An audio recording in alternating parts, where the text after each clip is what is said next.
Hi friends, welcome back to my training series. I hope you're well and I hope you're hanging in there.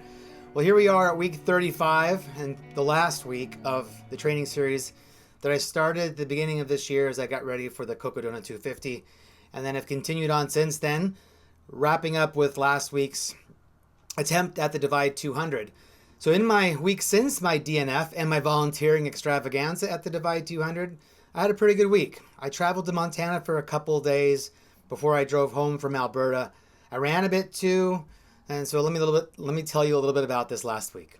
On Monday, I was assigned a rest day, and on this day, I was in Butte, Montana for some meetings about a 100-mile race that I'm putting together for next summer. And when the workday was done on Monday, my friend Ozzy and I went out to scout some trails to improve a small part of the course. My lungs really struggled when we started out the run. We were close to 7,000 feet, and I could really feel it. But after I settled in and after I had coughed out all kinds of stuff, I had a great time. We ran 5.1 miles in 66 minutes. On Tuesday, I was assigned another rest day, and I was still in Montana on Tuesday, and the local running group, the Butte Piss and Moan running group, meets on Tuesdays, so after work I joined them for their weekly run. We ran for 1 hour and covered 4.6 miles. On Wednesday, I was assigned another rest day, and I took it, but I spent most of the day Wednesday driving back from Montana back to the Seattle area. On Thursday, I didn't have a running assignment, and I also didn't do any exercise at all. It worked out great. On Friday, I had an easy run or row assigned, but I didn't actually see it on the schedule. And on Friday morning, I had a PT appointment, and then in between working, I recorded 2 future episodes of Ultra Origins. So it was a pretty busy day, and I didn't exercise. On Saturday, I was assigned some easy hiking or walking. But my buddy Tony invited me to run 6 miles with him at Lord Hill, so I did that. It was really great to run with my friend and catch up. We ran for 6.4 miles in 86 minutes. And then finally on Sunday, I was assigned an easy 40-minute run, which I did around the water treatment plant near my house. I finished 4 miles in 41 minutes. Overall, I'm enjoying a little bit of a break from training. I'm going to speak with my coach tomorrow on Monday, as I'm recording this tomorrow, to talk about our plans for the winter and what we're going to do to get ready for the spring. But generally, it's going to be a little bit of a break, at least for a minute, and I'm going to be enjoying that. This week, I really did enjoy running where and how far. It was fun and felt good to do. I finished the week running just 4 hours and 14 minutes for a total of 20.2 miles. All right, well, let's answer some viewer questions. Brett asks if our race in Montana next June will include a shorter distance as well as the 100. Brett, that's a great question, and thank you for teeing up the opportunity for me to talk about the Copper Kings 100, a new 100-mile run in Butte, Montana that I've been working on for the last few years. I have hinted at this project a little bit, and I'm really excited that we will be hopefully running this thing in 2025 on Friday, June 27th. It's a 100-mile single loop course. It starts and ends in the historic mining town of Butte, Montana, and it uses 64 miles of the Continental Divide Trail. In June of 2023 and also June of 2024, we ran it as a fat ass to test and improve the course, and we're really excited about bringing this event to life in 2025. So you can learn more and you can sign up for the mailing list and be notified about when we're going to open up registration, etc. by visiting copperkings100.com. Okay, but what about your question? What about other distances? We've talked about other distances maybe in the future, and I do hope we can make it happen eventually, but in the first year, we're just going to have the 100-mile distance. We have a lot to learn and a lot to prove to make the event viable, and we really do hope we can grow it from here. But yeah, not the first year will there be anything shorter. The first year will just be 100. But please do check out the website and sign up for our mailing list so you can be kept up to date. All right.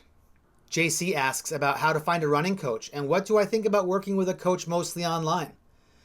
Well, JC, I think TrainingPeaks would be a great place to start. They will help you connect with a coach. They've got a one-on-one coach connecting service. Those aren't the right words. But Kevin Goldberg, the People's Runner, works at TrainingPeaks, and that's his job to help pair runners with coaches. So I would try that. I think that seems like a pretty good service that might connect you to the right person. Another thing you could do is talk to your friends to see which coaches they're using, or find out if they recommend theirs. That's probably a good place to start. There are so many coaches out there, and not every coach is the right fit. Some will not work the way that you like, and some of them may not like the way you work. So you need to find a coach that you match well with. And when you're interviewing coaches, be sure to ask a lot of honest questions about how they work and how you want to be coached to make sure that you feel that the fit is right. As far as working with a coach mostly online, I think that's how most of the coaches do it now. At least for me, I've had the same coach now for about 7 years. It's always been online coaching. There's only been a few times where we just happened to have been at the same place at the same time and got to meet in person. But, generally I speak on the phone with my coach about once a month. We message over email and through TrainingPeaks if there's any questions or comments about a workout. And being completely online and completely remotely works totally fine for me, so I wouldn't be worried about that. Good luck finding a coach. I hope you find someone that helps you meet your goals. Helen asks about planning the right set of races for the next year and then balancing training, racing, and recovery. Well, Helen, that is a big question. I guess the way I do it is I choose 1 or 2 big races that will become the tent poles of the year, and then I just build the year around those events. For example, this next spring, I've signed up for the Arizona Monster 300 in April and then the Cocodona 250 in May. So I know that those things aren't moving, and those are the main goals, at least for the first part of next year. And so in the months leading up to the Monster, I'll be full on training, and I'll be looking at other races that I can use as long training runs in the lead up. So, with 300 miles in April, I might be looking at 100K in January or maybe 100 miles in March, depending on how those things, how far away they are from the event and how much time I have to recover. And this is also a great place where having a coach really benefits me because we can sort of discuss which long things make sense in the lead up to events. And then, for me, I think the challenging part of your question really is what is right, in quotes. The answer is going to be different for everyone, and everyone's going to have different needs and capabilities for what the big event is and how much recovery is needed between that and the next one. Once you have the main race or races in place, the rest of the calendar I think is pretty easy to plan because everything just revolves around those events. But it really does depend a lot on what each person is capable of and what you're comfortable doing. But yeah, for me, I just try to find a couple big races that hopefully aren't a month apart like Monster and Cocodona, but that's just what's going to happen this year. So, everything else just sort of flows from there. Sherry Bentley is a channel member, and I was so excited to get to meet her during the Divide 200. I also had the pleasure of seeing her at Checkpoint 10 while I was volunteering. She went on to finish the Divide 200, and afterward, she had some swollen feet, so she asks how long it takes for the swelling to go away. Sherry, first of all, congratulations on your finish, and I'm so happy we got to meet out there on the trail. In terms of swelling, my theory is that the more you do these events, the more your body gets used to them, and A, the less swelling you have, and then B, the more quickly the swelling goes away. After my first Cocodona, my feet were so swollen and blistered, and they really, really hurt. But after my fourth Cocodona, my feet recovered much more quickly, and the swelling wasn't as bad. So while we're all different, I would expect that the swelling would improve over the first week, perhaps, of your run. So I'm wondering if your feet are already feeling better after you posted this question. Elevating your feet can help, of course, but one thing I do like to do, I don't know if you've heard about using KT tape to reduce swelling, but search YouTube for KT tape swelling and you'll see lots of cool tricks for cutting the tape into strips. In my experience, this works really well to help reduce swelling, and it's pretty remarkable. So I would check that out. You might find that useful in some of your future adventures. Fabian asks about using waterproof shoes or waterproof socks. Fabian, I have never used waterproof socks or waterproof shoes. The good thing about waterproof shoes is they keep the water out. But the bad thing about waterproof shoes is they keep the water in. And the same is true with socks. At the Divide 200, while I was volunteering at Checkpoint 9, my friend Kevin Barada put on some waterproof socks. And he hadn't tried them before, so I was really anxious to find out how it went for him. So when I saw him afterward, I asked him how the socks worked out, and he said he would not recommend them. He said that while it did keep the water and the mud out, it kept the sweat in. So his feet were just constantly marinating in sweat. A lot of runners in that race ended up with some level of trench foot, and having a sock that's going to keep the water in your sock and not let it escape is just going to make matters worse. So my feeling is having breathable, drainable shoes and socks is a much better way to go. Getting your feet wet during a race is, in my experience, is totally fine. You really want the shoes to drain so that hopefully your feet don't stay wet. Someone who is running Moab this year asks for tips about recording video during the race. What a great idea to record video of a 200. I like to do that too. And it's a great thing to share with your kids. So here's some suggestions based on my experience. I would use a recent vintage action camera with good stabilization. I use the GoPro Hero 11, which by now is about 2 generations old, but it has really good stabilization built in. And I think that having a good stable image is way preferable to having the image shake all over the place.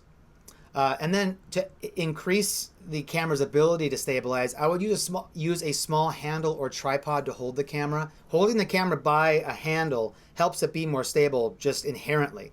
Holding onto the camera without the handle, if you hold the camera all by itself, it's going to be much more wobblier because it's so much easier to move. The addition of a handle gives some more angular momentum to sort of help keep things more stable, so I definitely recommend that. I also recommend Windjammers to place over the microphones to stop the wind noise. I'll put a link in the description below to what I use. And always carry extra batteries and swap out used batteries for fresh ones at aid stations. I try to be sure that at all times I have at least 1 extra spare battery with me, but I like having 2 spares if I can. And then try to record often, even when you're tired. It really sucks when you realize you forgot to record during a section because you can't go back and do it again.